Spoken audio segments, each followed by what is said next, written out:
Mirchi star പഞ്ചിൽ ഖലീഫ മൂവിയുടെ വിശേഷങ്ങളുമായി കാണാതെ പഠിച്ച ഖലീഫ ഖലീഫ ഖലീഫ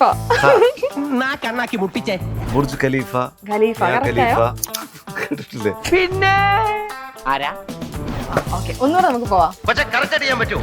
എവിടെ സ്ഥലം എവിടെയാ? കോട്ടയം. അത് പറ. കറക്റ്റാ. കോട്ടയം ഏത് ഭാഷ പറഞ്ഞാലും കോട്ടയം സ്ലാങ്ങിൽ വരും. അയ്യോ പോട്ടെ പോട്ടെ. ഒട്ടുമിക്ക സിനിമയിലും രാജുവേട്ടൻ റൊമാൻസ് കാണിച്ചിട്ടുണ്ടെങ്കിൽ ആ നായിക അധികം നേരം കാണില്ല.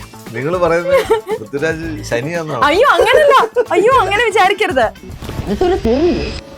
വൈശാഖേട്ടന്റെ എനിക്ക് ഒന്ന് ഏറ്റവും ബെസ്റ്റ് സിനിമ ഇതായിരിക്കും. ഞാൻ വൈശാഖേട്ടനോട് ഞാൻ ചോദിച്ചു, സെറ്റിൽ വെച്ചിട്ട് ഞാൻ ചോദിച്ചു, ഒരു സെക്കൻഡ് പോലും താമസമില്ല പറഞ്ഞു ഇത് എന്നാണ് അദ്ദേഹം പറഞ്ഞത്. അത്രയ്ക്ക് പുള്ളി ഹാപ്പിയും കോൺഫിഡൻറ്റും ആയിരുന്നു. ഫസ്റ്റ് ഒരു ഗ്ലിംസ് തന്നെ വന്നിരുന്നു, അത് ഭയങ്കര ഗംഭീരമായിട്ട് ഷൂട്ട് ചെയ്തത്. അപ്പോൾ അത് കഴിഞ്ഞപ്പോൾ എനിക്ക് പേഴ്സണലി തോന്നിയത് ഇതെങ്ങനെ സിനിമ ഉടനീളം എങ്ങനെയാണെന്ന് ആൾക്കാർ വിചാരിക്കില്ലേ? സിനിമ ഉടനീളം ഇങ്ങനെ അല്ലല്ലോ, എക്സ്പെക്ടേഷൻ കൂടിക്കൊണ്ടേയിരിക്കണം. ഓരോ ഫോട്ടോ വരുമ്പോഴും പലതും പോസ്ഡ് ആണ്, അല്ലാതെ ഇടണമെന്ന് പ്ലാൻ ചെയ്തിട്ടോ നമുക്ക് ഇനി കുറച്ച് ഹൈപ്പ് പോകുന്നു അല്ലെങ്കിൽ മാർക്കറ്റിംഗിൽ നിന്ന് രീതിയിൽ പ്ലാൻ ചെയ്തോന്നും ഈ പലപ്പോഴും ഒരു ഓപ്പോസിറ്റിൽ ഒരാൾ പെർഫോം ചെയ്യുന്ന സമയത്ത് അത് ശരിയായി വരുന്നില്ല, ഉദ്ദേശിക്കുന്ന തരത്തിൽ വരുന്നില്ലെങ്കിൽ വൈശാഖേട്ടൻ കട്ട് പറയുന്നതിന് മുമ്പ് തന്നെ രാജുവേട്ടൻ പറയും അതങ്ങനെയല്ല എന്ന് പറയും. കാരണം ഇവർ തമ്മിൽ അത്രയും ഭയങ്കര കെമിസ്ട്രി ഉണ്ട്. വൈശാഖേട്ടൻ്റെ ഏറ്റവും നല്ല അസോസിയേറ്റ് ആയിട്ടുണ്ടായിരുന്നത് രാജുവേട്ടൻ. ഇപ്പോഴും ഞാൻ പറഞ്ഞിട്ടുള്ള കാര്യമാണ്, സിനിമ എന്ന് പറയുന്നത് ഒരു മാരത്തോണാണ്, ഒരു സ്പ്രിന്റ് അല്ല. മിർച്ചി സ്റ്റാർ പഞ്ചിൽ ഖലീഫ അത്രയ്ക്ക് വേണ്ട. മിർച്ചി സ്റ്റാർ പഞ്ചിൽ ഖലീഫ മൂവിയുടെ വിശേഷങ്ങളുമായി സഞ്ജു ശിവറ. ചേട്ടാ ആദ്യം തന്നെ ഞാൻ കാണാതെ പഠിച്ച ഒരു ഡയലോഗ് ഞാൻ പറഞ്ഞോട്ടെ. നമോഷ്കാർ കിമോനാച്ചെ. ഓർമ്മയുണ്ടോ? മാറ്റമുണ്ട്. എനിക്ക് ഞാൻ കൊറേ നേരം എടുത്ത് ഇങ്ങനെ പഠിച്ചതാ ചേട്ടൻ.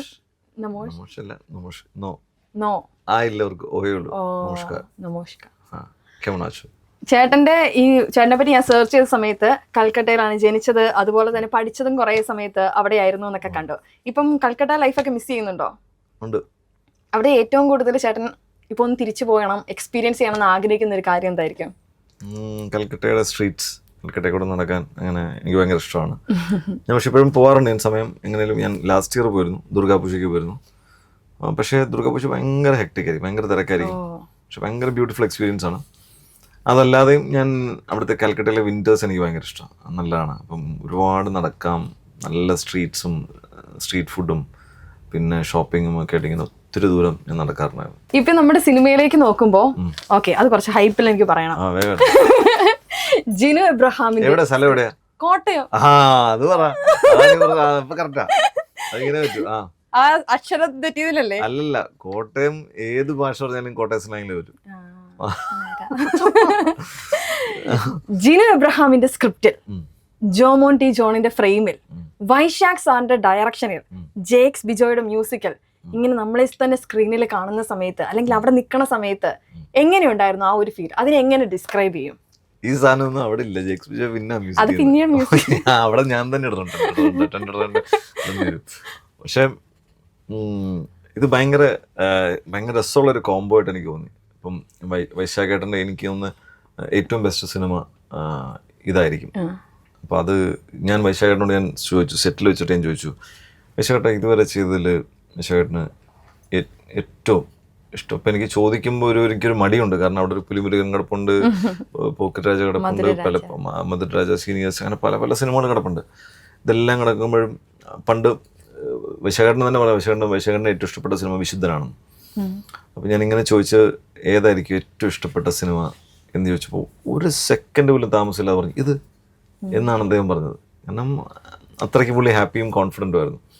ആൻഡ് ആ കോൺഫിഡൻസ് ഇപ്പോഴും ഉണ്ട് സിനിമ ചെയ്ത് കഴിയുമ്പോഴും. അപ്പം നമ്മളെന്താണോ അവരെന്താണോ ഉദ്ദേശിച്ചത് അതിൻ്റെ ഒരു പടി മേലെ ആ സിനിമ എടുത്തു വയ്ക്കാൻ അവർക്ക് പറ്റിയിട്ടുണ്ടെന്നുള്ളതാണ് ഞാൻ മനസ്സിലാക്കുന്നത്. സിനിമയുടെ ഷൂട്ടിംഗ് പ്രോസസ്സിലാണെങ്കിലും അല്ലെങ്കിൽ അതിന് ശേഷമുള്ള കാര്യങ്ങളിലാണെങ്കിലും വൈശാഖേട്ടൻ വർക്ക് ചെയ്യുന്ന കാണുമ്പോഴും നമുക്കറിയാം, എനിക്ക് തോന്നി അദ്ദേഹം ഫസ്റ്റ് സിനിമ എന്ന പോലെയാണ് വർക്ക് ചെയ്യുന്നത്.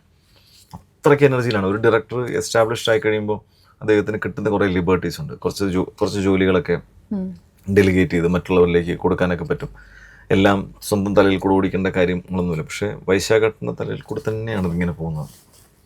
അപ്പോൾ എൻറ്റയർ സീനിലും ഓരോ സീനും ഓരോ സിനിമ ഓരോ ഡയലോഗുകളും എങ്ങനെ പോകണം അല്ലെങ്കിൽ അതെങ്ങനെ എക്സ്പ്രസ് ചെയ്യണം എന്നൊക്കെ ഉള്ളത് വളരെ കൃത്യമായിട്ട് വൈശാഖേട്ടൻ്റെ ഒരു ധാരണയുള്ള ആളാണ്. പുള്ളി അങ്ങനെ ആയിരിക്കും എഡിറ്റ് ചെയ്യുമ്പോൾ ഇവിടുന്ന് ഈ ഒരു പോയിന്റിൽ ഇത്ര പോയിന്റിലായിരിക്കും അത് വരുന്നത്, ആ ആളുടെ റിയാക്ഷനിലായിരിക്കും ഇങ്ങനെ വരുന്നത്. അങ്ങനെ കൃത്യമായിട്ട് നമുക്ക് അദ്ദേഹത്തിന് ഒരു ആവശ്യമുണ്ട്.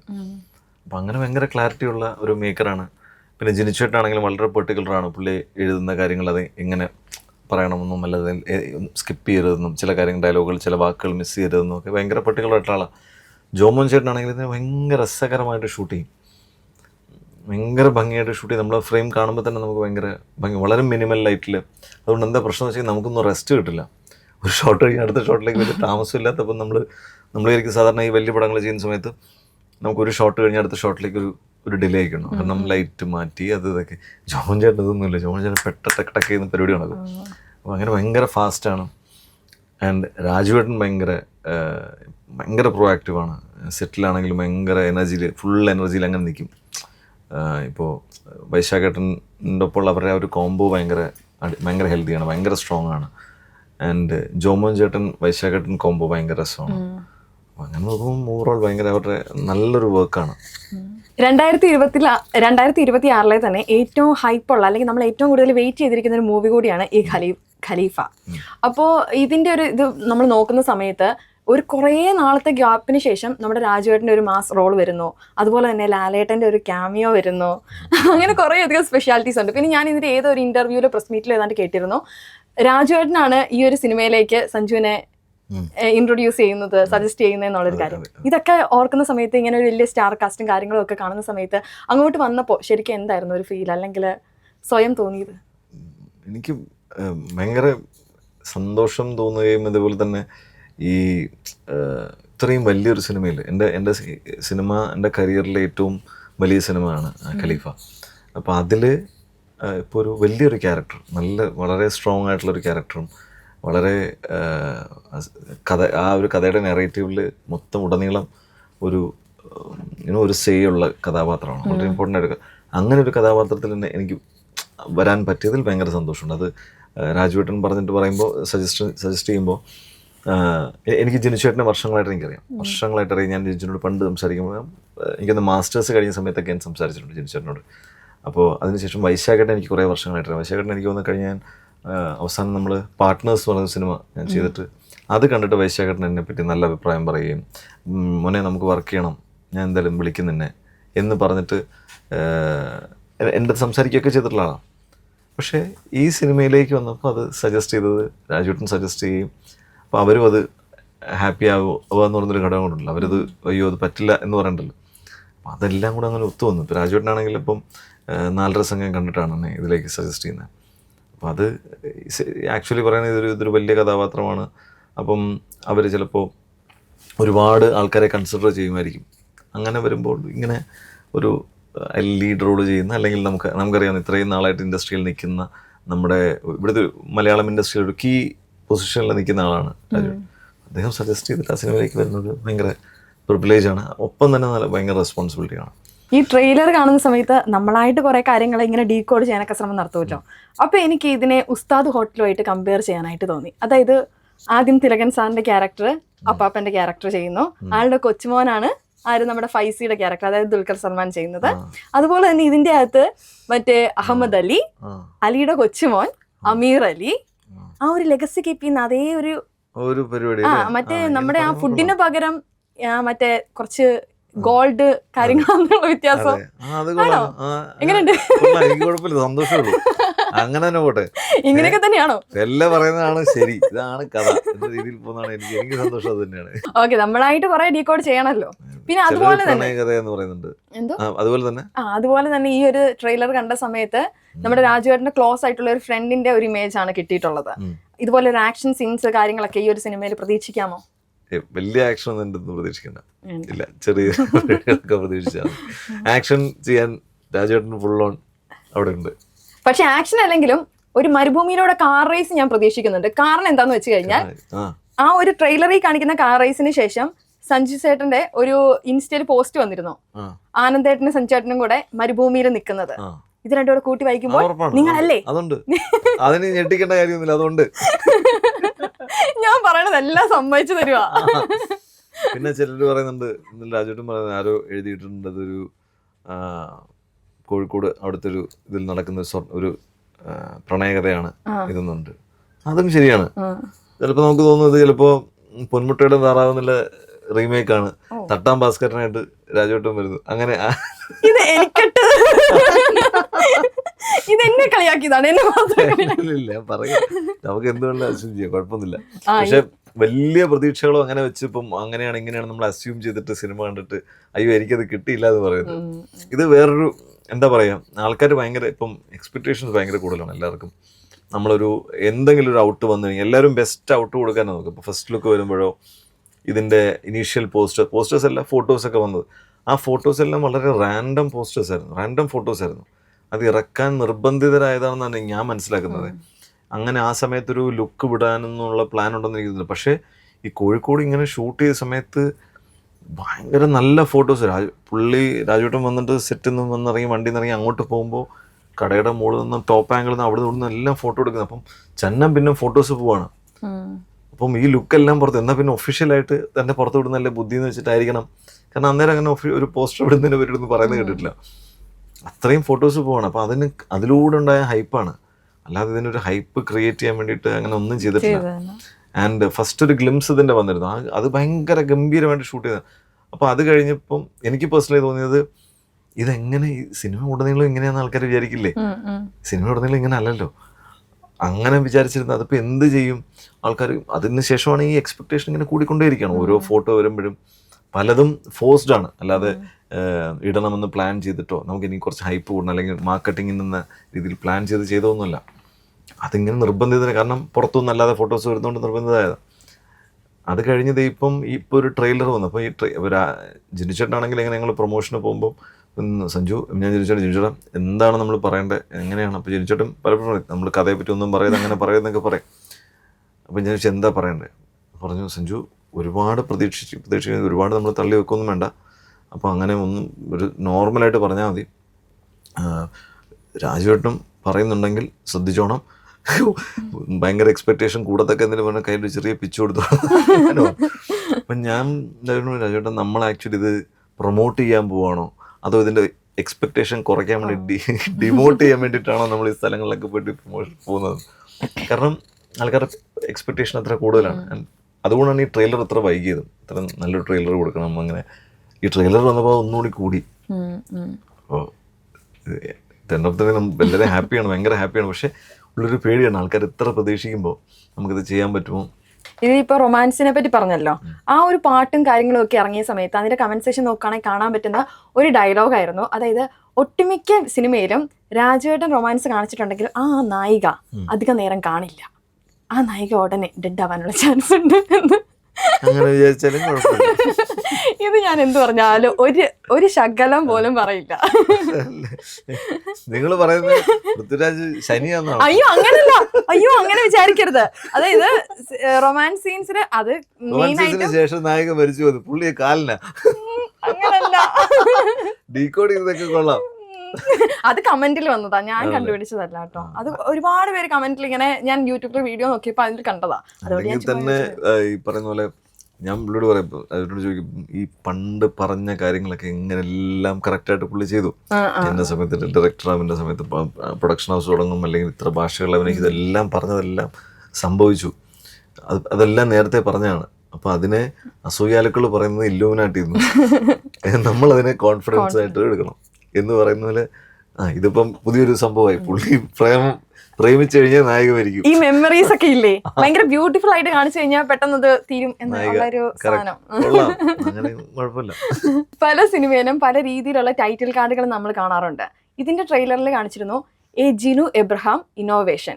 എന്താണ് അതിന്റെ ശരിക്കുള്ള സംഭവം? അല്ല, എക്സ്പെരിമെന്റ് എന്ന് വെച്ചാൽ ഇന്നോവേറ്റീവ് ആയിട്ട് ചെയ്യുക എന്നുള്ളതാണ്. അപ്പം പിന്നെ അതിനകത്ത് ഭയങ്കര രസം ജിനു എന്ന സ്ഥാനത്തിൽ ജിന്നോവേഷൻ, അവിടെ നിന്ന് തന്നെ ഇന്നോവേഷനിലേക്ക് പോയിരിക്കുന്നതും ആണ്. പിന്നെ ശരിക്കും ജനുചേട്ടൻ ഇതിനകത്ത് എടുത്തിരിക്കുന്ന റോള് വളരെ വളരെ ബുദ്ധിമുട്ടുള്ളതാണ്. കാരണം അദ്ദേഹം തന്നെ എഴുതുന്നു, അദ്ദേഹം തന്നെ പ്രൊഡ്യൂസ് ചെയ്യുന്നു. അപ്പോൾ ഈ പ്രൊഡക്ഷനൊന്നും എനിക്ക് തോന്നുന്നില്ല അത്ര എളുപ്പമായിട്ട് പുള്ളിക്ക് ഹാൻഡിൽ ചെയ്യാൻ പറ്റുന്നൊരു സിനിമ അല്ലത്. കാരണം ഇതിനു മുമ്പ് അദ്ദേഹം പ്രൊഡ്യൂസ് ചെയ്തിട്ടുണ്ട്, പക്ഷെ അതൊക്കെ കുറച്ചുകൂടി കൺട്രോൾഡ് സെറ്റപ്പ് ആയിരുന്നു. ഇതങ്ങനെയല്ല, ഇത് വളരെ വലുപ്പത്തിൽ പോവുകയും അതിൻ്റെ അതിൻ്റെ ബജറ്റ് വളരെ കൂടുതലാവുകയും അപ്പം അതിനുവേണ്ടി ആ ഫണ്ടൊക്കെ സോഴ്സ് ചെയ്യുക അതെല്ലാം ഭയങ്കര ബുദ്ധിമുട്ടുള്ള കാര്യമല്ലേ. അപ്പം എന്നിരുന്നാലും അദ്ദേഹം അതിനോട് ഇപ്പം പ്രൊഡ്യൂസർ എന്ന നിലയ്ക്ക് അതിൻ്റെ ഒരു മേക്കിംഗ് സൈഡ് അല്ലെങ്കിൽ ഒരു വരുന്ന സമയത്ത് പലപ്പോഴും നമുക്ക് ചുരുക്കാൻ തോന്നും. കാരണം അത്ര ചിലവ് വേണ്ട, ഇത്ര ചിലവ് മതി, ഈ ചിലവിൽ തീർക്കണം എന്നൊക്കെ പറഞ്ഞ് അങ്ങനത്തെ ഒരു കോംപ്രമൈസ് സിനിമയിൽ സംഭവിച്ചിട്ടില്ല. അങ്ങനെ നോക്കുമ്പോൾ ഒരു റൈറ്റർ പ്രൊഡ്യൂസർ ആകുമ്പോൾ ഉണ്ടാകുന്ന അഡ്വാൻറ്റേജ് അതാണ്. കാരണം എഴുതി വെച്ചത് എനിക്ക് അതിനേക്കാൾ വേണം. അപ്പം നല്ല അതിലും വലുപ്പത്തിൽ എനിക്ക് വേണം, പൂർണ്ണതയോടെ എനിക്ക് വേണമെന്ന് നിർബന്ധം പിടിക്കുന്നത് സിനിമയ്ക്ക് ഗുണം ചെയ്യും. ഇപ്പം വൈശാഖനാണെങ്കിലും ഇപ്പം രാജുവേട്ടനാണെങ്കിലും പറഞ്ഞ് അല്ല നമ്മൾ അങ്ങനെ ചെയ്താലേ ശരിയാവും, അല്ലാതെ ഇപ്പോൾ ഡേറ്റ് മറ്റത് മാറും, അല്ലെങ്കിൽ ഇന്ന സാധനം വേണം, അപ്പോൾ ഇന്ന ലൊക്കേഷൻ വേണം, അത് അപ്പം അത് വേണ്ടെങ്കിൽ വേണ്ട, പടം നിങ്ങൾ ഉദ്ദേശിക്കുന്നത് വേണം. അപ്പം അങ്ങനെ ഒരു കോംപ്രമൈസ് അവിടെ ചെയ്തിട്ടില്ല. ഈ ഒരു സിനിമയിലെ സഞ്ജയേട്ടൻ്റെ റോളിനെ പറ്റി പറയൂ. സമദ് അല്ലേ? സമദ് എന്നാണ്. സമദ് ആമിറലിയും അവർ ചെറുപ്പം മുതലുള്ള സുഹൃത്തുക്കളാണ്. വീടിനടുത്തടുത്ത് അവർ താമസിക്കുന്ന സുഹൃത്തുക്കളാണ്. ചെറുപ്പം മുതൽ ക്രിക്കറ്റും അല്ലെങ്കിൽ അവർ എപ്പോഴും ഒരുമിച്ചുള്ള ആൾക്കാരാണ്. അപ്പം ഇത് കൊടുവള്ളി ബേസ് ചെയ്ത് നടക്കുന്ന ഒരു കഥയാണ്. അവിടെ നിന്ന് ഒരു ഘട്ടം വരുമ്പോൾ ഒരു ചെറിയ കുറച്ച് പ്രശ്നങ്ങൾ വരുമ്പോൾ ആ ജീവിതം അവരുടെ മാറി വേറൊരു തരത്തിലേക്ക് പോവുകയും അപ്പോൾ അതിലേക്ക് ആ പോകുന്ന സമയത്ത് സമദ് കൂടുകയും ഒരുമിച്ച് അങ്ങനെ കൂടുകയും അങ്ങനെ അവർ ഒരുമിച്ച് എന്തിനും ഒരുമിച്ച് എന്നുള്ള രീതിയിൽ അങ്ങനെ മുന്നോട്ട് പോകുന്ന എൻ്റെ സുഹൃത്തുക്കളാണ്. ഇപ്പം മലയാളത്തിലെ ഏറ്റവും അണ്ടർ റേറ്റഡ് ആയിട്ടുള്ള ഒരു ബോഡി ട്രാൻസ്ഫോർമേഷൻ ചെയ്ത വ്യക്തിയാണ് സഞ്ജു ചേട്ടൻ. കാരണം ആ സംഭവ വിവരണം 4.5 സംഘം എന്ന മൂവിക്ക് വേണ്ടി ഒരു വമ്പൻ മേക്ക് ഓവർ നടത്തിയിരുന്നു ഇല്ലേ? ആ ഒരു ചെറിയ പയ്യനൊക്കെ ആയിട്ട് അതിൻ്റെ അകത്ത് അഭിനയിച്ചിരുന്നു. ആ ഒരു ജേർണി പറയുമോ? ആ ഒരു സീരീസ് ആണെങ്കിൽ ഒരുപാട് റെക്കഗ്നേഷൻ കിട്ടിയ, ഒരുപാട് ചർച്ച ചെയ്യപ്പെട്ട, അതിനൊരു അവാർഡും ഒക്കെ കിട്ടിയ ഒരു സീരീസ് ആയിരുന്നു. അണ്ടർറേറ്റഡ് ആണോ? അല്ല, ട്രാൻസ്ഫോർമേഷൻ, ബോഡി ട്രാൻസ്ഫോർമേഷൻ. പൊതുവെ എല്ലാവരുടെയും ബോഡി ട്രാൻസ്ഫോർമേഷനെ പറ്റി പറഞ്ഞു കേൾക്കും, അയ്യോ ഇയാൾ മാറിയത് കണ്ടോ, ഈ നടന്റെ മാറ്റം കണ്ടോ എന്നൊക്കെ. പക്ഷെ സഞ്ജയേട്ടൻ ഞാൻ അങ്ങനെ കേട്ടില്ല. എനിക്കറിയില്ല, അത് ആൾക്കാരിൽ നിന്ന് പ്രതീക്ഷിക്കുന്നുണ്ട് ഇവരത് ചെയ്യും. ഇല്ല, പക്ഷെ അതെനിക്ക് ഭയങ്കര ചലഞ്ചായിരുന്നു. എനിക്ക് ചലഞ്ചും എനിക്ക് ഭയങ്കര ആഗ്രഹമായിരുന്നു. എനിക്ക് അങ്ങനത്തെ സിനിമകളും അങ്ങനത്തെ കഥാപാത്രങ്ങളും എനിക്ക് ഭയങ്കര ഇഷ്ടമാണ്. അങ്ങനത്തെ ചേഞ്ചസ് കൊണ്ടുവരാൻ പറ്റുന്ന, അങ്ങനെ എഫേർട്ട് എടുക്കേണ്ടി വരുന്ന കഥാപാത്രങ്ങൾ ചെയ്യുക. അതിപ്പോൾ അതിനകത്തൊരു 4 കാലഘട്ടമുണ്ട്. അപ്പോൾ 4 കാലഘട്ടത്തിന് വേണ്ടി വേറെ വേറെ തരത്തിലിരിക്കണം. അതും ഈ പറഞ്ഞാൽ നമ്മൾ ഒറ്റ സ്കെഡ്യൂളാണ് ഷൂട്ട് ചെയ്തിരിക്കുന്നത്. അതിനകത്ത് വേറെ നമുക്ക് ഗ്യാപ്പ് എടുക്കാൻ ഒന്നുമുള്ള ഒരു പ്രിവിലേജ് അതിനില്ലായിരുന്നു. കാരണം നമുക്കൊരു പറഞ്ഞ ബഡ്ജറ്റിൽ പറഞ്ഞ സമയത്തിനുള്ളിൽ നമുക്ക് തീർക്കണമായിരുന്നു. അപ്പോൾ അതിനുവേണ്ടി ഈ പറഞ്ഞ പോലെ ശരിക്കും ഹാർഡ് വർക്ക് ചെയ്തിട്ടുണ്ട്. കുറേ നാളത്തെ വർക്കൗട്ടും അല്ലെങ്കിൽ ഡയറ്റും ഒക്കെ ചെയ്തിട്ടുണ്ട്.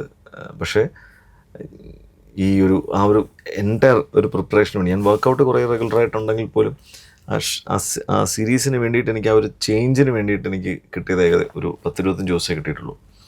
ആ 25 ദിവസം എനിക്കിപ്പം കൃത്യം പറയണ ഒരു 21-24 ദിവസം അതിൽ എനിക്കൊരു 18 വർക്കൗട്ട് ഡേയ്സ് കിട്ടുമായിരുന്നു. ആ 18 വർക്കൗട്ട് ഡേയ്സിൽ ഡയറ്റും അതിഭീകരമായിരുന്നു. അതിൽ ഞാൻ ഭയങ്കരമായിട്ടുള്ള ചേഞ്ച് എൻ്റെ ശരീരത്തിന് സംഭവിച്ചു. അത്ര നല്ലതാണെന്ന് എനിക്ക് തോന്നുന്നില്ല. കാരണം ഞാൻ ആ സമയത്ത് 1000 ബേബീസിൻ്റെ ഷൂട്ടായിരുന്നു. അപ്പോൾ അതിൻ്റെ ക്ലൈമാക്സ് കഴിഞ്ഞിട്ടാണ് ഇതിലേക്ക് കിടക്കുന്നത്. പിന്നെ ക്ലൈമാക്സ് ഷൂട്ടിൻ്റെ സമയത്ത് പക്ഷേ ഇത്രയും ചേഞ്ച് അതിൽ കൊണ്ടുവരാനും പറ്റില്ല. അപ്പോൾ അത് കഴിഞ്ഞപ്പോഴാണ് ഞാൻ ഭയങ്കര റിഗറസ് ആയിട്ട് ഇതിലേക്ക് ചെയ്തതും. പക്ഷേ അത് നല്ലോണം എനിക്ക് ഒരു അറൗണ്ട് 7 കിലോയോളം ഒരു മാസത്തെ ഗ്യാപ്പ്, 1.5 മാസത്തെ ഗ്യാപ്പിൽ അതങ്ങ് അത്ര കുറയുകയും പിന്നെ അവിടുന്ന് ആ ഷൂട്ട് ചെയ്ത ആ ഒരു ഏജ് ഇങ്ങനെ പ്രോഗ്രസ് ചെയ്ത് പോകുന്ന പോലെയൊക്കെയായിരുന്നു. അപ്പോൾ അത് എനിക്ക് ഭയങ്കര സന്തോഷമായിരുന്നു. പിന്നെ അങ്ങനെ ഒരു കഥാപാത്രം ചെയ്യുന്ന സമയത്ത് നമുക്ക് ഭയങ്കരമായിട്ട് ഗുണം ചെയ്യും അങ്ങനത്തെ പ്രോസസ്സുകൾ. കാരണം ഇതെല്ലാം ഒരു പ്രോസസ്സിലാണ് നടക്കുന്നത്. റിസൾട്ട് നമ്മൾ കാണുന്നത് വേറെയാണെങ്കിൽ ഇപ്പോൾ റിസൾട്ട് വേറെയാണ്, പക്ഷെ ആ പ്രോസസ്സിലാണ് ബിലീവ് ചെയ്ത് പോകുമ്പോൾ നമുക്ക് പല കാര്യങ്ങളും സംഭവിച്ചു പോകുന്നത്. ഞാൻ ഈ പ്രോസസ്സിൽ ഭയങ്കര വിശ്വസിക്കുന്ന ആളാണ്. അതുപോലെ തന്നെ 4.5 സംഘത്തിന് അവാർഡ് കിട്ടിയ സമയത്ത് ഇൻസ്റ്റയിൽ ഒരു പോസ്റ്റ് ഇട്ടിരുന്നു. അതിന്റെ ക്യാപ്ഷൻ ഭയങ്കര ഇൻട്രസ്റ്റിംഗ് ആയിരുന്നു. വൈഫിന് കുറെ നന്ദി പറഞ്ഞുകൊണ്ട്, അതുപോലെ തന്നെ എൻ്റെ 2 പിള്ളേഴ്സ് നന്ദി പറഞ്ഞുകൊണ്ട്. അപ്പം ഈ ഒരു ജേർണിയിൽ വൈഫിന്റെ റോള് എത്രത്തോളം ഇമ്പോർട്ടൻ്റ് ആണ്, അല്ലെങ്കിൽ എത്രത്തോളം സപ്പോർട്ടീവ് ആണ്? വൈഫിൻ്റെ റോൾ എന്ന് പറയുമ്പോൾ അവർ എന്നെ ഈ ഒരു എൻറ്റയർ പ്രോസസ്സിൽ സപ്പോർട്ട് ചെയ്യുകയും, പക്ഷേ നമ്മൾ വീട്ടിലൊരിക്കലും നമുക്ക് ഇപ്പം അങ്ങനൊരു ചിലപ്പോൾ അങ്ങനത്തെ പ്രിവിലേജ് ഒന്നും കിട്ടില്ല. വീട്ടിൽ നമ്മൾ നോർമലല്ലേ ട്രീറ്റ് ചെയ്യുള്ളൂ. എൻ്റെ ബലമായ വിശ്വാസം ഞാൻ ഈ അവാർഡൊക്കെ പിടിച്ച് ഞാൻ വിചാരിച്ചു അത് കൈ പിടിച്ച് ഞാൻ അതിങ്ങനെ കാണിച്ച് ചെല്ലാമെന്ന്. എൻ്റെ സംശയം കയറി ചെല്ലുമ്പോൾ ഇനി പാല് തീർന്നു, പാല് വാങ്ങിച്ചുകൊണ്ട് വരാൻ പറയുമോ എന്നുള്ളതായിരുന്നു എൻ്റെ കാരണം അങ്ങനെ നമ്മളെ ഒരിക്കലും പുറത്തെന്തൊക്കെ നമുക്ക് എന്ത് കിട്ടിയെന്ന് പറയാം, വീട്ടിൽ നമുക്ക് വീട്ടിൽ നമ്മൾ വേറൊരു ആളാണ്. നോർമൽ അവസ്ഥ തന്നെയാണ്. പക്ഷേ നമുക്ക് ഈ സമയത്ത് ഒരു പേഷ്യൻസ് ഒക്കെ നഷ്ടപ്പെടുന്ന ഒരു സാഹചര്യം ഉണ്ടാവും. നമ്മൾ ഇത്രയും സ്ട്രഗിൾ ചെയ്യുന്ന കാലഘട്ടത്തിലൊക്കെ എങ്ങനെ കൂടെ നിൽക്കും, അല്ലെങ്കിൽ എങ്ങനെ കാര്യങ്ങൾ നടക്കും, അവരുടെ ലൈഫ് ഭയങ്കര അൺസർട്ടൺ ആവുകയാണ്.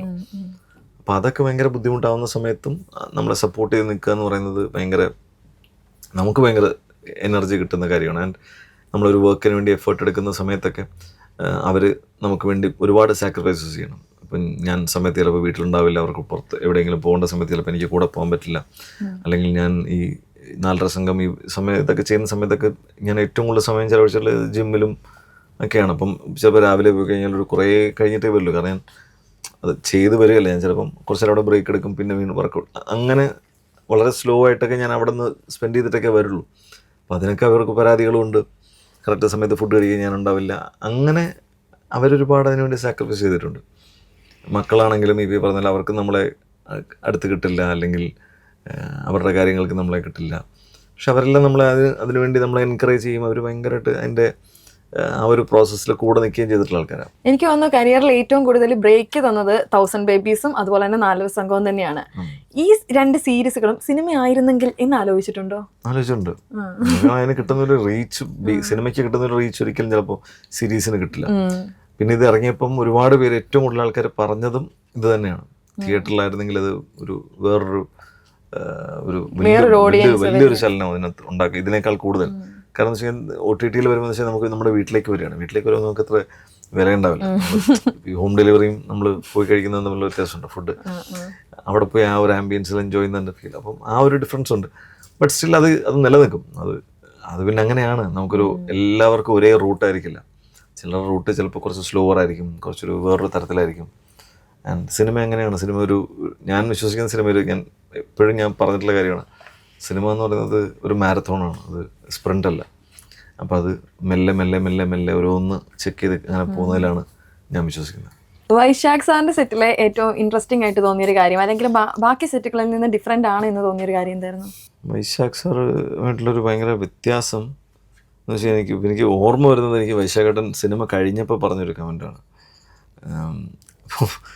എനിക്ക് നമ്മളെല്ലാവരും വിളിച്ചിരുത്തി പാക്കപ്പിൻ്റെ സമയത്ത് പറഞ്ഞാണ്, എല്ലാവരും എന്നോട് ക്ഷമിക്കണം, എനിക്ക് ഷൂട്ട് തുടങ്ങി ഈ മോണിറ്റർ കണ്ട് തുടങ്ങിക്കഴിഞ്ഞാൽ പിന്നെ എൻ്റെ ശ്രദ്ധ ഇവിടെ മാത്രമായിരിക്കും. എനിക്ക് പുറത്തുള്ളതിന് ഒന്നിനെ പറ്റിയിട്ടും ഒരു ബോധമോ അല്ലെങ്കിൽ അതിനെപ്പറ്റി ഒരു ധാരണയോ ഞാൻ വെക്കാറില്ല. ഇതിനുള്ളിൽ മാത്രമാണ് എൻ്റെ ഇത്. അപ്പം അതുകൊണ്ടായിരിക്കാം ഞാൻ നിങ്ങൾക്ക് സമയാസമയത്ത് ഞാൻ ബ്രേക്കൊന്നും തന്നിട്ടില്ല, ഭക്ഷണത്തിന് ബ്രേക്ക് തന്നിട്ടില്ല, അങ്ങനത്തെ കാര്യം. അപ്പം പലപ്പോഴും എല്ലാവരും വിശന്ന് നിന്നിട്ടും വിശക്കട്ടെ ഇങ്ങനെ പോക്കണം, ആരെങ്കിലും പോയി റിമൈൻഡ് ചെയ്യണം, എല്ലാവർക്കും വിശക്കുന്നു, എനിക്കും വിശക്കുന്നു എന്ന് പറഞ്ഞാണ് പുള്ളി അവസാനം എന്നിട്ട് ബ്രേക്ക് പറയുന്നത്. അപ്പോൾ അതുകൊണ്ട് നിങ്ങളെല്ലാം ക്ഷമിക്കണം, അതുകൊണ്ടാണ് ഞാൻ ബ്രേക്ക് പറയാത്തതെന്ന് പറയുന്നൊരു സ്പീച്ച് അദ്ദേഹം നടത്തിയായിരുന്നു. എനിക്ക് സിനിമയിൽ പോയ സമയത്ത് ഞാൻ കണ്ടതും വർക്ക് ചെയ്ത സമയത്ത് നമ്മൾ അത്രയും ഇൻവോൾവ് ആയിട്ട് അങ്ങനെ പോകുന്ന ഭയങ്കര ഇൻവോൾവ്മെൻ്റ് ആണ് അദ്ദേഹത്തിന്. അപ്പം ഓരോ കൊച്ചു കാര്യങ്ങളും നന്നായിട്ട് വരുമ്പോൾ ഉണ്ടാകുന്ന എക്സൈറ്റ്മെൻറ്റ് അതിഭീകരമാണ്. ആൻഡ് അതിനകത്ത് ഓരോന്നും നന്നായിട്ട് വരുമ്പോഴും മോനെ നമ്മൾ കലക്കം വേണം, അടിപൊളിയായിരിക്കും മോനെ, ഞാൻ അടിപൊളി ഭയങ്കര എക്സ്പ്രസീവാണ്. പിന്നെ നമ്മളൊരു സീനിലൊക്കെ ആണെങ്കിൽ ഇപ്പം ചെയ്യുന്ന സമയത്ത് വന്ന് അദ്ദേഹത്തിന് വേണ്ടത് പറഞ്ഞു തരാൻ വേണ്ടി അപ്പം ആർട്ടിസ്റ്റുകളോട് ചിലപ്പോൾ പലപ്പോഴും ഞാൻ കണ്ടിട്ടില്ല, ആർട്ടിസ്റ്റുകളോട് അദ്ദേഹം കാണിക്കുന്ന ക്ഷമ അതിഭീകരമാണ്. കാരണം പുള്ളിക്കത് വേണം. അവരെ മോളെ എന്നൊക്കെ പറഞ്ഞ് ഭയങ്കര സ്നേഹത്തിലാണ് പറഞ്ഞ് അദ്ദേഹത്തിന് വേണ്ടത് എനിക്കിതാണ്, അങ്ങനെ പറഞ്ഞത് എത്തിക്കാനും ഉള്ളൊരു ആ ഒരു എനർജി ഉണ്ടല്ലോ. അദ്ദേഹത്തിന് ഫൈനലി അറിയാം ഇതെൻ്റെ പ്രൊഡക്റ്റാണ്, എൻ്റെ ബേബിയാണ്. അപ്പോൾ അതിന് വേണ്ടിയിട്ട് എനിക്ക് എന്തെല്ലാം ചെയ്യാൻ പറ്റുമോ അതെല്ലാം ചെയ്യാൻ. അതിനൊപ്പം തന്നെ ഞാൻ കണ്ടത് രാജുവേട്ടൻ കൊടുക്കുന്ന ഒരു സപ്പോർട്ടാണ്. ഇവർ തമ്മിലുള്ള ഭയങ്കര രസമുള്ളൊരു കെമിസ്ട്രി ഉണ്ടായിരുന്നു. അപ്പോൾ ഈ പലപ്പോഴും ഒരു ഓപ്പോസിറ്റിൽ ഒരാൾ പെർഫോം ചെയ്യുന്ന സമയത്ത് അത് ശരിയായി വരുന്നില്ല, അത് ഉദ്ദേശിക്കുന്ന തരത്തിൽ വരുന്നില്ലെങ്കിൽ വൈശാഖേട്ടൻ കട്ട് പറയുന്നതിന് മുമ്പ് തന്നെ രാജുവേട്ടൻ പറയും അതങ്ങനെയല്ല എന്ന് പറയും. കാരണം ഇവർ തമ്മിൽ അത്രയും ഭയങ്കര കെമിസ്ട്രി ഉണ്ട്. അപ്പോൾ എനിക്ക് തോന്നിയതെന്ന് വെച്ച് കഴിഞ്ഞാൽ വൈശാഖേട്ടൻ്റെ ഏറ്റവും നല്ല അസോസിയേറ്റ് ആയിട്ടുണ്ടായിരുന്നത് രാജുവേട്ടനാണ്. കാരണം അവർ ഭയങ്കര രസമായിട്ട് അവർ വർക്ക് ചെയ്യുന്നത്. അപ്പം ഞാൻ ചോദിച്ചത് രാജുവേട്ടനാണ് വർക്ക് ചെയ്യുന്നത് എങ്ങനെയാണെന്ന് വെച്ചാൽ മോനെ സുഖമല്ലടാ, എനിക്ക് ഭയങ്കര ഹെൽപ്പല്ല, ഭയങ്കര സപ്പോർട്ടല്ലേ, എനിക്കതുകൊണ്ട് ഒരുപാട് എൻ്റെ ടെൻഷൻസ് ഒഴിഞ്ഞ് മാറിപ്പോയിട്ടുണ്ട്. അദ്ദേഹം ഭയങ്കര രസമായിട്ട് ഇവർ മാനേജ് ചെയ്യുന്നതും. നമുക്കൊരു ഇപ്പം ഈ പറഞ്ഞ ഡെസേർട്ടിൽ യൂസ് ചെയ്ത വണ്ടിയുടെ പറഞ്ഞില്ല, ആ വണ്ടി വേറെ ഷൂട്ടൊക്കെ കഴിഞ്ഞ് ആ വണ്ടി കഴിഞ്ഞു. നമ്മുടെ ഓൾമോസ്റ്റ് എനിക്ക് ലാസ്റ്റ് ഡേ ഓഫ് ഷൂട്ടാണ്. അതിൻ്റെ കഴിഞ്ഞു, ആ വണ്ടിയുടെ ആവശ്യം കഴിഞ്ഞു, പറഞ്ഞു വിട്ടു. അത് കഴിഞ്ഞ് വേറൊരു ലൊക്കേഷനിൽ നമ്മളിട്ട് വേറൊരു സീക്വൻസ് എടുക്കണം. അതോടുകൂടി നമ്മൾ കഴിയുകയാണ്. അപ്പോൾ അവിടെ ചെന്നപ്പം രാജുവേട്ടൻ എങ്ങനെ ചോദിച്ചു, നമ്മളിവിടെ ആ വണ്ടി യൂസ് ചെയ്യുന്നതല്ലേ നല്ലത് എന്ന് മറ്റടുത്ത് നിന്നൊക്കെ ഇങ്ങനെ പറഞ്ഞപ്പം ഓ അത് ശരിയാണല്ലോ, നമ്മൾ മറ്റേ വണ്ടിയല്ലേ വന്നത്, അപ്പോൾ എന്ത് ചെയ്യും എന്നിങ്ങനെ പറഞ്ഞു. അപ്പോൾ പറഞ്ഞു ആ വണ്ടി കൊണ്ടുവരാൻ. അത് വേണ്ട, ആ വണ്ടി പറഞ്ഞു വിട്ടു, കുറച്ച് ദൂരെയാണ് ആ സ്ഥലം. അവിടുന്ന് ആ വണ്ടി റാപ്പ് ചെയ്തത് വിട്ടു ഒക്കെ നമ്മൾ പറഞ്ഞു വിട്ടു. ഒന്ന് ചോദിച്ചു നോക്കാമല്ലേ, ഞാനൊന്ന് ചോദിക്കട്ടെ. അപ്പോൾ കൺട്രോളർ റിനി ചേട്ടനുണ്ട്, റിനി ദിവാകർ. റിനി ചേട്ടനും സ്ഥിരമായിട്ട് പൃഥ്വിരാജ് പ്രൊഡക്ഷൻസിൻ്റെയൊക്കെ കൺട്രോളറാണ്. അപ്പോൾ റിനി ചേട്ടനാണ് ഇതിൻ്റെ കൺട്രോളർ. അപ്പോൾ അദ്ദേഹത്തെ വിളിച്ചിട്ട് ചോദിച്ചു നമുക്ക് ആ വണ്ടി അപ്പം ചോദിക്കാൻ ചേട്ടൻ പറഞ്ഞു ഞാൻ ഒന്ന് ചോദിച്ചു നോക്കാം, ഇവിടെ ഞാനാ പറഞ്ഞ വേണ്ട വിട്ടേക്കെന്നൊക്കെ പറഞ്ഞാണ് ഞാൻ വിളിക്കട്ടെ. അപ്പോൾ റിനി ചേട്ടൻ നടന്നു വരുമ്പോൾ ഉടനെ വൈശാഖേട്ടൻ ഇങ്ങനെ കൈ പിടിച്ചു, ഞാൻ ചോദിക്കാം എന്ന് പറഞ്ഞിട്ട് ഇങ്ങനെ ഞാൻ പറയാമെന്ന് പറഞ്ഞിട്ട് ഇങ്ങനെ കൈ പിടിച്ചിട്ട് രാജുവേട്ടൻ പറഞ്ഞു അതെ റിനി നമുക്ക് അടുത്ത ഷോട്ട് എടുക്കേണ്ട മറ്റേ ആ വണ്ടി വേണം, അത് 5 മണി 5:20 നമുക്കത് വേണം, ഹാഫ് ആൻ അവറിൽ നമുക്ക് ആ ഷോട്ട് എടുക്കേണ്ടതാണ്, ഇത്ര പെട്ടെന്ന് സെറ്റ് കേട്ടോ എന്ന് പറഞ്ഞിട്ട് എന്നിട്ട് പുള്ളി നേരെ തിരിഞ്ഞ് നിന്നിട്ട് ഇപ്പുറത്തുനിന്ന് എല്ലാവരോടും സംസാരിക്കാം. അപ്പം ഞാനിതെല്ലാം കേട്ട് നിൽക്കുന്നത്, എനിക്കറിയത് അത്രയോ ദൂരെ ആ വണ്ടി എടുക്കുന്നത്, അത് വേണ്ടെന്ന് പറഞ്ഞ് അത് പറഞ്ഞു വിട്ടു. അത് കഴിഞ്ഞ് പിന്നെ കിട്ടില്ല. റിനി ചേട്ടൻ പെട്ടെന്ന് ഇങ്ങനെ നോക്കിക്ക്, ഈ കാണാനോ അല്ലെങ്കിൽ പുള്ളിയുടെ ആ ഒരു വിഷമം കാണാനോ ഒരു മനുഷ്യനോട് റിനി ചേട്ടൻ ഇങ്ങനെ നിൽക്കുക. റിനി ചേട്ടൻ പുള്ളി ഫോണെടുത്ത് ഇങ്ങനെ സംസാരിച്ച് നടന്നു പോയി. ഇത് കഴിഞ്ഞിട്ടാണ് രാജുവേട്ടൻ പോലും ചേട്ടനെ നോക്കുന്നത്. അപ്പോൾ ഞങ്ങൾ ഫ്രെയിമിൽ ഇങ്ങനെ കാണാം. അപ്പോൾ ക്യാമറ എങ്ങനെ വെച്ചാൽ അപ്പോൾ ക്യാമറയുടെ ഫ്രെയിമിലൂടെ പുള്ളി നടന്നപ്പോൾ നമുക്ക് മോണിറ്ററിൽ കാണാം പുള്ളി ഇങ്ങനെ നടന്നു പോയി ഒരു സ്ഥലത്ത് പോയി ഇങ്ങനെ സംസാരിക്കുകയാണ്. അപ്പോൾ ഇവിടെ നിന്ന് ചിരിയാണ്. അപ്പോൾ വൈശാഖനോട് രാജേട്ടൻ ഇങ്ങനെ പറയാൻ നടക്കും, അങ്ങനെ ചോദിക്കണത് ഞാൻ ഡീൽ ചെയ്തോളാം. അവർ തമ്മിൽ ആ ഒരു ഇതാണ്. കാരണം റിനിച്ചേട്ടൻ അറിയാം ഇനിയിപ്പോൾ വണ്ടി കൊണ്ടുവന്നേ രക്ഷയുള്ളൂ. അപ്പം 20 മിനിറ്റ്സിൽ വണ്ടി അവിടെ എത്തി. അപ്പോൾ ഇത് പുള്ളിക്കും അറിയാം, കാരണം രാജുവേട്ടനായിട്ട് എപ്പോഴും വർക്ക് ചെയ്തുകൊണ്ടും അറിയാം അത് കിട്ടിയേ പറ്റൂ. അത് റിനിച്ചേട്ടൻ എന്ന് വെച്ചാൽ അത് കൊണ്ടുവരും, അതിന് എന്ത് സംഭവിച്ചാലും അതവിടെ ചെയ്തു തരും. അന്നാ എനിക്ക് മനസ്സിലാവുന്ന ഈ മലയാള സിനിമയുടെ ഒരു മാജിക് എവിടെയാണ് നടക്കുന്നതെന്ന്. മലയാള സിനിമയിൽ മാത്രമാണ് എനിക്കറിയില്ല, മലയാള സിനിമയിലാണ് നമ്മൾ ഇവിടുത്തെ ഇൻഡസ്ട്രിയിൽ ഞാൻ കണ്ടിട്ടില്ല. നമ്മൾ ഇപ്പോൾ പുറത്ത് നമ്മൾ ദുബായിലൊക്കെ ഷൂട്ട് ചെയ്തപ്പോഴും നമുക്ക് വേറെ അവിടുന്ന് പ്രൊഡക്ഷൻ ടീമുകളും ഒക്കെ വരും. ഞാൻ ആരെയും ഇത് പറയല്ലേ, കാരണം അവർ ഭയങ്കര പ്രൊഫഷണലായിട്ട് പറയും. നമുക്കൊരു ഇന്നെന്താ വേണ്ടതെന്നുള്ളത് നമ്മൾ കൃത്യമായിട്ട് പറയണം, ഇന്ന സമയത്ത് വേണമെങ്കിൽ അത് അതുപോലെയൊക്കെ തന്നെ കിട്ടും. പക്ഷെ ഇവിടെ എന്താണെന്ന് വെച്ച് കഴിഞ്ഞാൽ അതിന് പുറമെ എന്ത് വേണമെന്ന് പറഞ്ഞാലും നമുക്കൊന്ന് അവിടെ നോ പറയില്ല. നോ എന്ന് പറയുന്നൊരു ഉത്തരം അവിടെ ഇല്ല. അപ്പം അത് മലയാള സിനിമയുടെ ബ്യൂട്ടിയാണെന്ന് എനിക്ക് മനസ്സിലായി. പുറത്തൊക്കെ ഷൂട്ട് ചെയ്യുന്ന സമയത്ത് നമുക്ക് പെട്ടെന്നൊരു ഇത് വരുമ്പോൾ നമുക്ക് വേണം എന്ന് പറഞ്ഞാൽ കിട്ടുമോ അവിടെ. കൃഷാന്തിന്റെ കൂടെയുള്ള മൂവീസിലൊക്കെ ഭയങ്കര നോട്ടബിൾ ആയിട്ടുള്ള ക്യാരക്ടേഴ്സിൽ കാണാറുണ്ട്. സിനിമയിൽ കൂട്ടുകെട്ട് എത്രത്തോളം ഹെൽപ്ഫുൾ ആയിട്ടുണ്ട്, അല്ലെങ്കിൽ കുറച്ചും കൂടി ബെറ്റർ ആക്കാൻ ഹെൽപ്പ് ചെയ്തിട്ടുണ്ട്?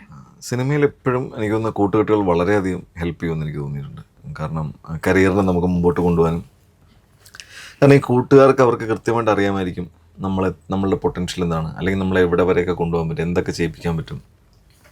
അങ്ങനെ ഒരാൾ നമ്മളെ ട്രസ്റ്റ് ചെയ്യുന്ന സമയത്താണ് നല്ല നല്ല കഥാപാത്രങ്ങൾ ഉണ്ടാകുന്നത്. ഇപ്പം നജീമൊക്കെ ആണെങ്കിലും എന്നെ 1000 ബേബീസിലേക്ക് എന്നെ വർഷങ്ങളായിട്ട് എനിക്ക് അടുത്തറിയുന്ന ആളാണ്. അതിനും എനിക്കൊരു 10-11 വർഷമായിട്ടുള്ള പരിചയം നജീമൊക്കെ ആയിട്ടുണ്ട്.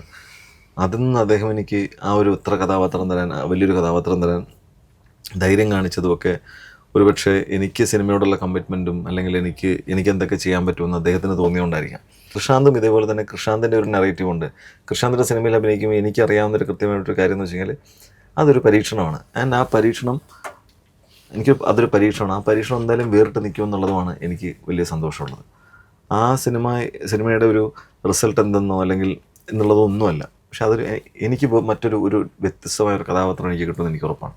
അപ്പോൾ അതെനിക്ക് സുഹൃത്തുക്കൾ എപ്പോഴും വളരെ നമ്മളെ ഒത്തിരി ഹെൽപ്പ് ചെയ്യുന്നില്ല. അവർ ചെയ്യുന്ന കഥാപാത്രങ്ങൾ, അവർ തരുന്ന കഥാപാത്രങ്ങൾ എപ്പോഴും എനിക്ക് നല്ലതായിട്ട് എനിക്ക് തോന്നിയിട്ടുണ്ട്. കൃഷാന്തിന്റെ ഒരു ലാലേട്ടൻ മൂവി വരുന്നുണ്ടെന്ന് റൂമർ കേൾക്കുന്നുണ്ട്, അതിലുണ്ടോ? അറിയത്തില്ല, കൃഷാന്ത് അതിനെ പറ്റിയിട്ടൊന്നും പറഞ്ഞിട്ടില്ല, കൃത്യമായിട്ടൊന്നും പറഞ്ഞിട്ടില്ല. അത് അറിയില്ല, അത് കൃഷാന്തിൻ്റെ. പക്ഷെ നമ്മൾ വേറൊരു സിനിമ നമ്മളിപ്പം പ്ലാൻ ചെയ്യുന്നുണ്ട്, കൃഷാന്തുമായിട്ടൊന്നും പ്ലാൻ ചെയ്യുന്നുണ്ട്. അതായിരിക്കും ഞാൻ അടുത്ത് ചെയ്യുന്നത്. നമുക്കൊരു കുട്ടി റാപ്പിഡ് ഫയർ. ആകെ 4 ചോദ്യമുള്ളൂ. ഒരേ സമയം കൃഷാന്ത് മൂവിയിലെ നായകനായിട്ടും അമൽ നീരദ് മൂവിയും കൂടെ ഒന്നിച്ചു വരികയാണ്, 2 നായകന്മാരുടെ റോൾ. ഇതിലേതായിരിക്കും ചൂസ് ചെയ്യുക? 2 ഞാൻ വിടില്ല. അല്ല, ഒരെണ്ണം എടുക്കാൻ പറ്റുള്ളൂ എന്ന് പറഞ്ഞാൽ 2 ഞാൻ വിടില്ല. ബാക്കി എന്നെ ഏത് സെലക്ട് ചെയ്യുന്നു അതിന് ഞാൻ പോകും. കൃഷാന്തിനോടാകുമ്പോൾ എനിക്ക് കൃഷാന്ത് എന്നോട് എന്താ പറയാന്ന് ഞാൻ പറയാം. ഞാൻ ഇപ്പം മറ്റേ പടം ചെയ്യാൻ നമുക്കിത് അടുത്ത മാസം ചെയ്യാം എന്ന് കൃഷാന്തിനോട് പറയും. അപ്പോൾ കൃഷാന്ത് എപ്പോഴും അങ്ങനെയാണ്. അപ്പം കൃഷാന്ത് എന്താണെന്ന് വെച്ച് കഴിഞ്ഞാൽ കൃഷാന്ത് പറയും, കൃഷാന്ത് നമ്മളെപ്പോഴും കൃഷാന്തിന് അവൈലബിൾ ആണ് എന്ന് കൃഷാന്തിന് അറിയാം. അപ്പോൾ കൃഷാന്തിന് വേണ്ടി എപ്പോഴും നമ്മൾ നിൽക്കും. അപ്പോൾ ഇങ്ങനൊരു സാഹചര്യം വരുമ്പോൾ ഞാൻ അത് നിങ്ങൾ ഇതുവരെ ചെയ്തിട്ടില്ല, നിങ്ങൾ അത് ചെയ്യും, നമ്മൾ തൊട്ടത് ഇത് ചെയ്യും എന്ന് പറയുന്ന സാഹചര്യം ഉണ്ടാവും. ഖലീഫയിലെ ഈ ഒരു റോൾ അല്ലാതെ വേറെ ഏതെങ്കിലും റോള് ചെയ്യാൻ ഒരു അവസരം കിട്ടുമായിരുന്നെങ്കിൽ ഏത് റോള് ചൂസ് ചെയ്തേനെ? ആരുടെ റോള് ചൂസ് ചെയ്തേനെ? അന്നം തന്ന കൈ തന്നെ വെട്ടണോ? രാജേട്ടൻ അതല്ലേ? അല്ല, അതാണ് ഉദ്ദേശിക്കുന്നത്. വേറെ ആരുടെ റോൾ ചെയ്യാൻ ആരും പറയാൻ അതിനകത്ത് വേറെ ഇല്ല, അതിനകത്ത് വേറൊരു കഥാപാത്രമില്ല. അത് കഴിഞ്ഞാൽ ഏറ്റവും നല്ല കഥാപാത്രം എന്റെ തന്നെയാണ്. എന്റെ പ്രായത്തിനും എന്റെ രൂപത്തിനും പറ്റുന്ന കഥാപാത്രം സമ്മത് തന്നെയാണ്. ഖലീഫയുടെ സെറ്റിൽ നിന്ന് ഒരു കാര്യം സ്മഗിൾ ചെയ്യാൻ ഒരു അവസരം കിട്ടിയാൽ എന്തെടുത്തോണ്ട് പോകും? ഒന്നെന്തായാലും പറ്റില്ല, കാരണം അതൊന്നും നല്ല പോലില്ല. അങ്ങനെ സ്മഗിൾ ചെയ്ത് കൊണ്ടുപോകാൻ പറ്റിയൊന്നുമില്ല. എനിക്ക് ആ ടീമായിട്ട് വീണ്ടും വർക്ക് ചെയ്യാന്നുള്ളതായിരിക്കും. ആ ടീമിനെ മൊത്തം ഹൈജാക്ക് ചെയ്താൽ കൊള്ളാമെന്ന് തോന്നുന്നു. Series or movie? ഡെഫിനറ്റ്ലി മൂവിയാണ്. മൂവി തന്നെയാണ്. മൂവി തന്നെ വെച്ച് കഴിഞ്ഞാൽ നമ്മൾ ആ തിയേറ്ററിൻ്റെ ഒരു ക്യാൻവാസിൽ ഒരു സിനിമ കാണുമ്പോൾ കിട്ടുന്ന, അല്ലെങ്കിൽ സിനിമയ്ക്ക് കിട്ടുന്ന റിസപ്ഷൻ നമ്മളെ ഭയങ്കരമായിട്ട് എൻകറേജ് ചെയ്യും, ഭയങ്കര എനർജി നമുക്ക് തരുകയും ചെയ്യും. സീരീസ് നമ്മൾ ഓരോരുത്തരും അവർ വീട്ടിൽ നിന്ന് എങ്ങനെ കണ്ടു, എന്ത് പറയുന്നു, അത് നമുക്ക് അങ്ങനെ കാണാം. ഇത് നമുക്ക് വിറ്റ്നസ് ചെയ്യാം. ഓക്കെ, ഏതായാലും ആഗ്രഹിച്ചത് പോലെ തന്നെ ഈ ഒരു സിനിമയിൽ ഇനിയും ഈ സിനിമാ ഫീൽഡിൽ ഒരുപാട് നല്ല ക്യാരക്ടേഴ്സൊക്കെ ചെയ്ത് ഒരുപാട് അവാർഡുകളൊക്കെ നേടി മുന്നോട്ട് പോകാനായിട്ട് പറ്റട്ടെ എന്ന് പ്രാർത്ഥിക്കുകയാണ്, ആശംസിക്കുകയാണ്. ഏതായാലും ഈ ഖലീഫ ഒരു വമ്പൻ സക്സസ് ആവട്ടെ.